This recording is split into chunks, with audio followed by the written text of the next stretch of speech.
एजुसीकर में आप सभी का स्वागत है। इस वीडियो में हम जनवरी से लेकर जुलाई 2022 के करंट अफेयर्स को कवर करेंगे, जो हमारे पॉलिटिकल साइंस के एग्जाम के लिए मोस्ट इंपॉर्टेंट करंट अफेयर्स हैं, उन्हीं को कवर किया जाएगा। अगर आप इन करंट अफेयर्स की पीडीएफ को रीड करना चाहते हो तो आप हमारे इंटरनेशनल रिलेशन कोर्स जिन स्टूडेंट्स ने ज्वाइन कर रखा है वो अपने डैशबोर्ड से जाकर जो लास्ट में बोनस लेक्चर है वहाँ पर आपको इसकी पीडीएफ मिल जाएगी, वहाँ से ये रीड कर सकते हैं। जिन्होंने हमारा आईआर कोर्स अभी एनरोल नहीं किया वो डिस्क्रिप्शन पे जाकर उस लिंक से एनरोल कर सकते हैं। तो चलिए एक एक करके इंपॉर्टेंट करंट अफेयर्स को जानने की कोशिश करते हैं। सबसे पहला आता है इंडिया सेंट्रल एशिया समिट। ये first India central Asia summit है जो इंडिया ने होस्ट किया था 27 जनवरी 2022 को वर्चुअल फॉर्मेट में। 5 एशियन कंट्रीज जो थी उन्होंने इसे अटेंड किया था। कौन कौन सी? कजाकिस्तान, किर्गिस्तान, तजाकिस्तान, तुर्कमेनिस्तान और उज़्बेकिस्तान ने अटेंड किया था। लीडर्स ने इस समिट में डिसाइड किया कि ये समिट हमें हर 2 साल में एक बार जरूर कराना चाहिए, ताकि हमारे कई इंपॉर्टेंट इश्यूज जो है उन पर रेगुलरली और कंसिस्टेंसी बात होती रहे।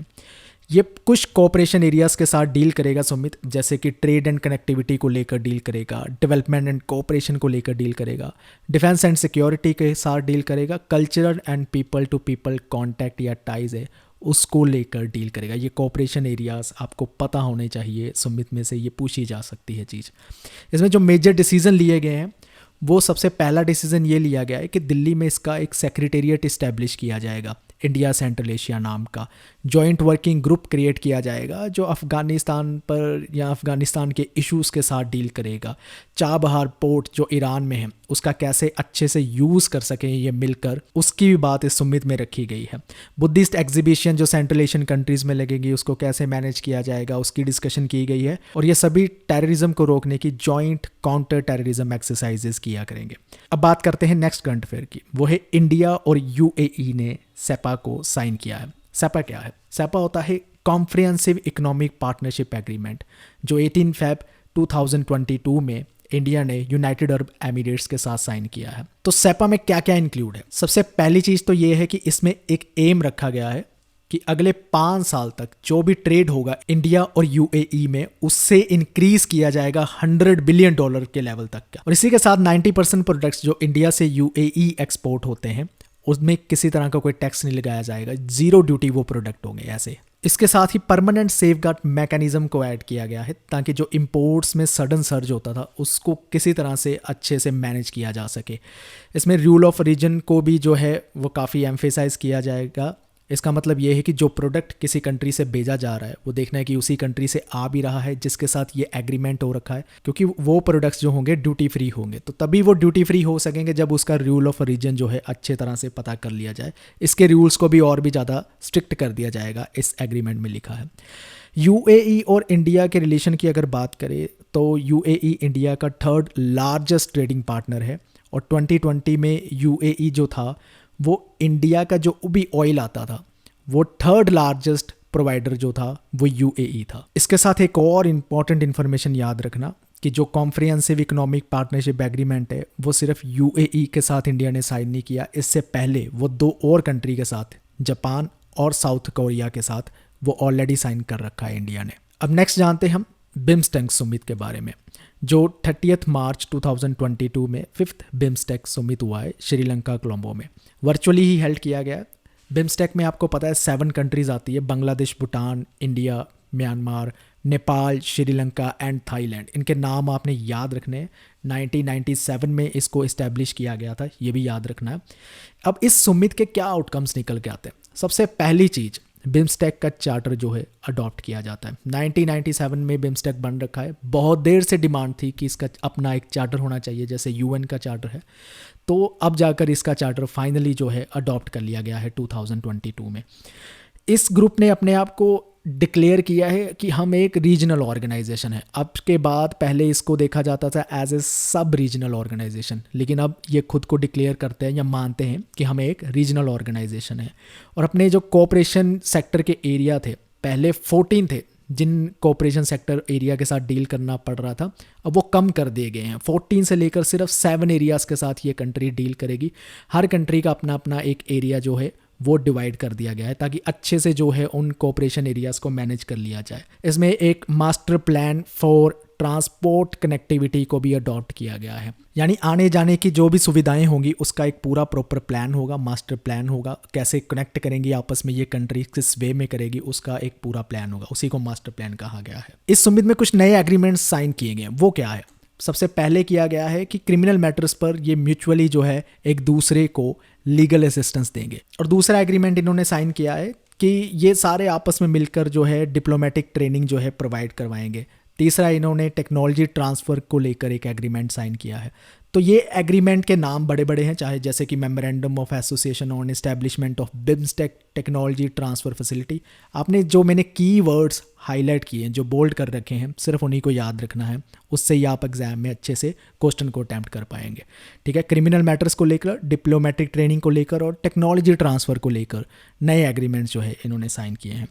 अब बात करते हैं नेक्स्ट इंडिया यूएस के 2+2 डायलॉग की, जो रिसेंटली 11 अप्रैल 2022 में हुआ है। ये जो डायलॉग है ये 4th डायलॉग है और वाशिंगटन डीसी में करवाया गया है। इंडिया और यूएस में हुआ है ये 2+2 डायलॉग।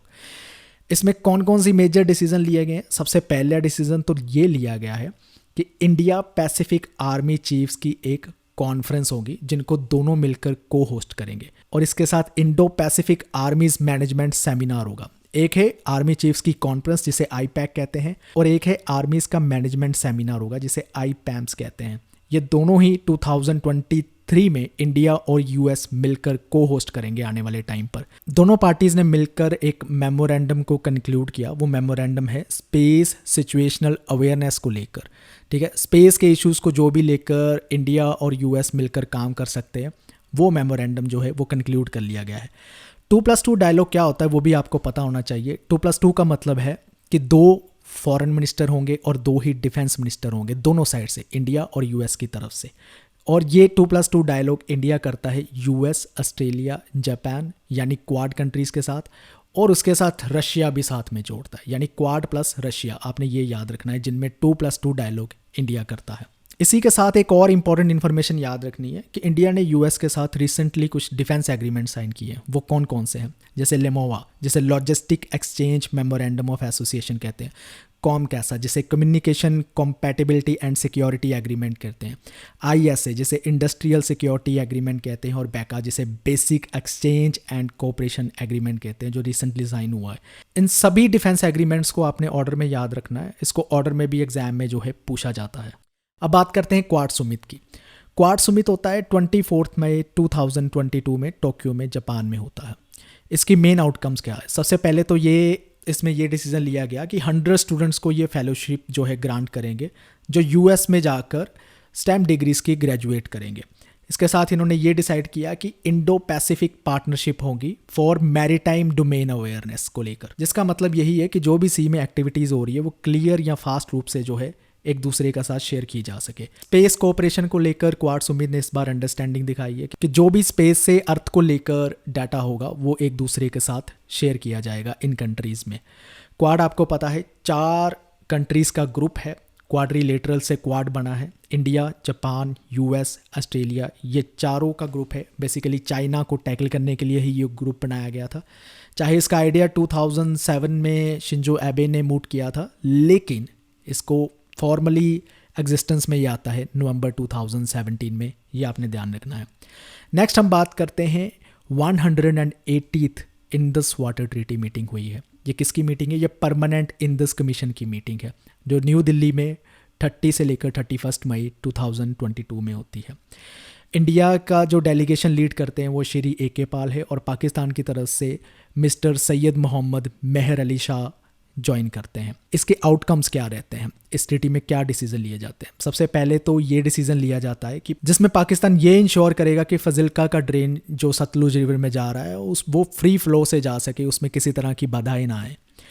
इंडिया इसमें ये इंश्योर करेगा कि जितने भी hydro electric projects on going है, चल रहे हैं, वो इस ट्रीटी के साथ फुली कॉम्प्लायंट करे, इस ट्रीटी के अकॉर्डिंग हो, इस ट्रीटी को वॉयलेट ना कर रहे हो। अब हम जानते हैं इंडस वाटर ट्रीटी के बारे में ब्रीफली जानकारी। 1960 में साइन की जाती है इंडिया और पाकिस्तान के द्वारा। वर्ल्ड बैंक जो है एज ए मीडिएटर ब्रोकर काम करता है इसमें, जो ट्रीटी साइन करवाने में मदद करता है। इसका ऑब्जेक्टिव यही है जो इंडस रिवर है उसके पानी को किसी तरह से ट्रांस बाउंड्री लेवल पर फ्लो करना, ताकि एक कंट्री से दूसरी कंट्री पर जब वाटर शेयरिंग हो रही है तो वो इस ट्रीटी के अकॉर्डिंगली हो, एक सिस्टम बनाया जाए जिसे इंडस रिवर सिस्टम कहते हैं, वो बनाया जाएगा। इंडिया को 3 ईस्टर्न रिवर्स जो है वो एलोकेट किए गए हैं, जैसे ब्यास, रावी एंड सतलुज। ये बार बार क्वेश्चन पूछा जाता है इंडस वाटर ट्रीटी का, ध्यान रखना। और पाकिस्तान को वेस्टर्न रिवर्स दिए जाते हैं, झेलम, इंडस और चनाब। आपको पता होना चाहिए इंडिया के पास कौन से रिवर्स है, किस पे राइट है, और पाकिस्तान के पास कौन सी रिवर है और पाकिस्तान का किन रिवर्स पर राइट है। ये नाम आप ध्यान से याद रखना। और लास्ट थिंग इसमें यह है कि ट्रीटी में किसी भी तरह का यूनिलेटरल एग्जिट क्लॉज नहीं है, मतलब इस ट्रीटी को कोई एक कंट्री छोड़कर नहीं जा सकती। दोनों की सहमति से ही इस ट्रीटी को डिसॉल्व किया जाएगा, अगर किया भी जाएगा आने वाले टाइम पर। अब हम बात करते हैं 12th WTO मिनिस्ट्रियल कॉन्फ्रेंस की, जो जनेवा में 12 से लेकर 17 जून में होती है। इसे को होस्टेड किया जाता है कजाकिस्तान के द्वारा। इसकी आउटकम्स क्या है, मेजर डिसीजन इसमें क्या लिए जाते हैं? सबसे पहले तो ये लिया जाता है कि जो हार्मफुल फिशरी सब्सिडीज़ है उनको अगले 4 साल तक रोका जाएगा, ताकि जो ग्लोबल फिश स्टॉक है उसको प्रोटेक्ट किया जाए। जो अनरेगुलेटेड फिशिंग है या ट्रेड है उसको रोकने के लिए ये सब्सिडी जो है फिशरीज पर जो हार्मफुल है उसको रोका जाएगा। इसी के साथ जो यूएन का वर्ल्ड फूड प्रोग्राम है ह्यूमैनिटेरियन पर्पस को लेकर, अगर उसके केस में कोई फूड एक्सपोर्ट कर रहा है तो उस पे एक्सपोर्ट रिस्ट्रिक्शंस को लेकर एग्जम्पशन दी जाएगी, यानी उस पर किसी तरह के एक्सपोर्ट रिस्ट्रिक्शन नहीं लगाई जाएगी। इसी के साथ जो ट्रिप्स एग्रीमेंट है उसमें कोविड-19 वैक्सीन को नहीं कवर किया जाएगा टेम्परेरी टाइम के लिए, अगले 5 साल के लिए। इसका मतलब है डोमेस्टिकली कंट्रीज़ अपने अपने लेवल पर किसी कोविड वैक्सीन को मैन्युफैक्चर करना चाहती है तो वो मैन्युफैक्चर कर सकती है बिना ओरिजिनल मेकर की परमिशन लिए बिना। तो पेटेंट नहीं होगी कोविड वैक्सीन। जो भी कंपनीज किसी कंट्री की हेल्प करना चाहती है, जिस तरह से भी मैनेज करना चाहते हैं वो कर सकते हैं। इसमें पेटेंट को लेकर रूल्स ज़्यादा स्ट्रिक्ट नहीं रहेंगे। इसी के साथ इन आउटकम्स को जनेवा पैकेज के नाम से जाना जाएगा। ये क्योंकि जनेवा में कॉन्फ्रेंस हुई है 12, तो इन सभी डिसीजन को जनेवा पैकेज का नाम दिया गया है। तो थोड़ा WTO के बारे में भी जान लेते हैं। 1995 में इसे इस्टेब्लिश किया गया था। जो गैट है, general agreement on tariffs and trade, उसको रिप्लेस करके ही WTO आती है। इसके 164 मेंबर्स है और जो मेंबर है हर एक मेंबर वीटो एक्सरसाइज कर सकता है। मतलब कोई भी डिसीजन अगर लिया जा रहा है WTO में, अगर कोई एक मेंबर मना कर दे कि मैं इसके फेवर में नहीं हूँ, तो वो डिसीजन नहीं लिया जाएगा, वीटो पावर एक्सरसाइज की जा सकती है। और WTO एक मात्र ऐसी इंटरनेशनल ऑर्गेनाइजेशन है जो ट्रेड के साथ डील करती है कि कंट्रीज़ में ट्रेड को लेकर क्या रूल्स होने चाहिए। ऐसी कोई ऑर्गेनाइजेशन नहीं है, ये WTO ही है जो डील करती है। तो चलिए अब जानते हैं 32nd NATO समिट के बारे में, जो जून में मैड्रिड स्पेन में किया गया है और इसको चेयर किया गया था NATO के सेक्रेटरी जनरल ने, जेंस स्टोल्टेनबर्ग ने। इसके आउटकम्स क्या है, क्या क्या मेजर डिसीजन लिए गए? सबसे पहले तो इन्होंने लॉन्च किया NATO इनोवेशन फंड। जो भी अगले 15 साल के लिए स्टार्टअप्स आएंगे, इमर्जिंग टेक्नोलॉजीज पर काम करेंगे, उनको ये 1 बिलियन यूरो जो है प्रोवाइड करवाएंगे। और इसके साथ एक और बड़ी बात यह है कि चाइना को पहली बार एड्रेस किया गया है NATO समिट में। तो याद रखना 32nd NATO समिट है जहां पर चाइना को लेकर भी बात की जा रही है। चाइना को भी एक थ्रेट की तरह देखा जा रहा है, तभी NATO जो है चाइना की बात कर रहा है। इसी के साथ रशिया को एक थ्रेट माना है इन्होंने अपनी सिक्योरिटी को लेकर, यानी NATO के जो भी मेंबर्स हैं उसके अगेंस्ट ही रशिया को माना है कि रशिया कुछ भी कर सकता है हमारे साथ, इसलिए हमें तैयार रहना होगा। इन्होंने कॉम्प्रिहेंसिव असिस्टेंस पैकेज जो यूक्रेन को दिया जाएगा, क्योंकि रशिया और यूक्रेन कन्फ्लिक्ट चल रहा है, तो उसमें ये यूक्रेन को सपोर्ट करेंगे, ना कि रशिया को। इसी के साथ इन्होंने जो ग्रीन हाउस गैस एमिशन है उसको कम करके उस एमिशन को 45% तक लेकर आया जाएगा और ये किया जाएगा, टारगेट रखा गया है 2030 तक ये काम किया जाएगा।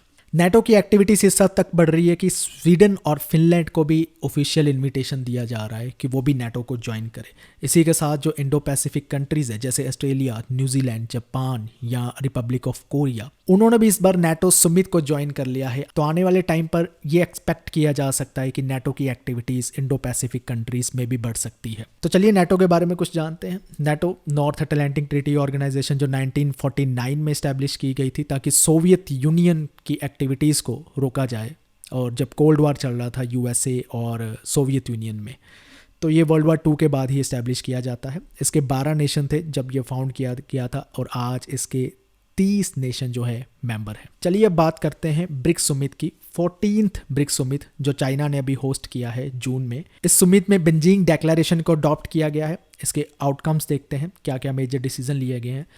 इन्होंने ये सपोर्ट किया है कि रशिया और यूक्रेन में आपस में डायलॉग होना चाहिए, बात होनी चाहिए, ताकि वो अपने जो कन्फ्लिक्ट है उसको सॉल्व कर सके और वार जो है वो ख़त्म हो सके। इसके अलावा इन्होंने अपनी चिंता जताई है कि तालिबान जो अब अफ़गानिस्तान को चला रहा है उसके बारे में अपनी चिंता जताई है। इंडिया ने प्रपोज किया है कि एक ऑनलाइन डेटाबेस होना चाहिए बहुत सारी इन्फॉर्मेशन को लेकर, जो हम अपने कंट्रीज़ में यानी इस ग्रुप में शेयर कर सके, जो ब्रिक्स के मेंबर है उनमें शेयर हो सके वो डेटाबेस।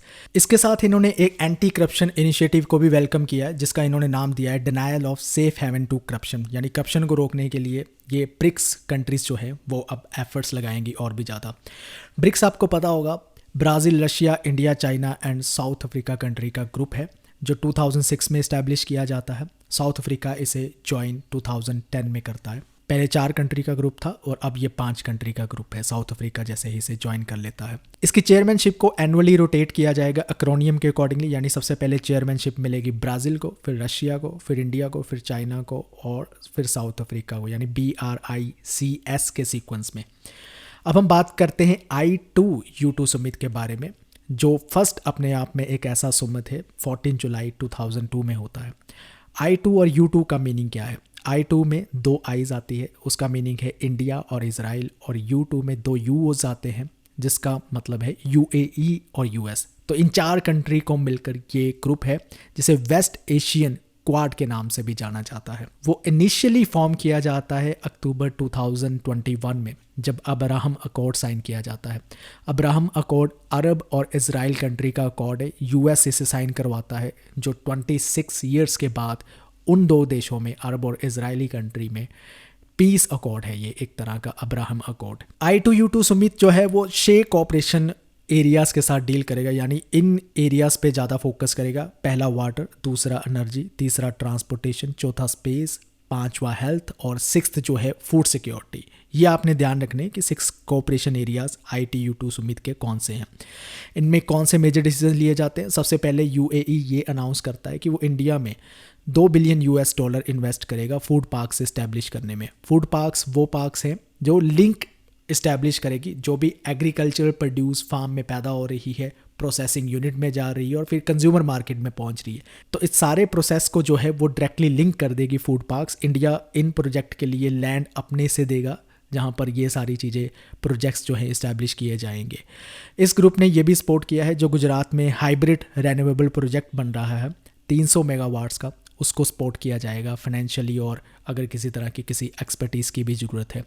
इसी के साथ इस ग्रुप में डिसाइड किया जाता है कि अगर इस ग्रुप में जो चल रहे प्रोजेक्ट्स है उसके लिए किसी तरह के एक्सपर्ट्स की ज़रूरत है तो वो US और इजराइल दोनों ही प्रोवाइड कराएंगे, क्योंकि दोनों कंट्री के प्राइवेट सेक्टर के एक्सपर्ट जो है वो बहुत ही बेहतरीन तरीके से काम कर रहे हैं और प्रोजेक्ट्स में कहीं पर भी इनकी ज़रूरत पड़ती है तो US और इजराइल प्रोवाइड कराएंगे। इसी के साथ हम वीडियो ख़त्म करते हैं और मैं उम्मीद करता हूँ ये करंट अफेयर्स आपको आपके एग्ज़ाम में काम आएंगे और हो सकता है कि कुछ क्वेश्चंस इन्हीं करंट अफेयर्स में आपको एग्ज़ाम में पूछे जाएं।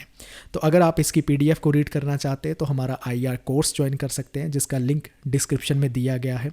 इस वीडियो को देखने के लिए आपका बहुत बहुत धन्यवाद। Thank you.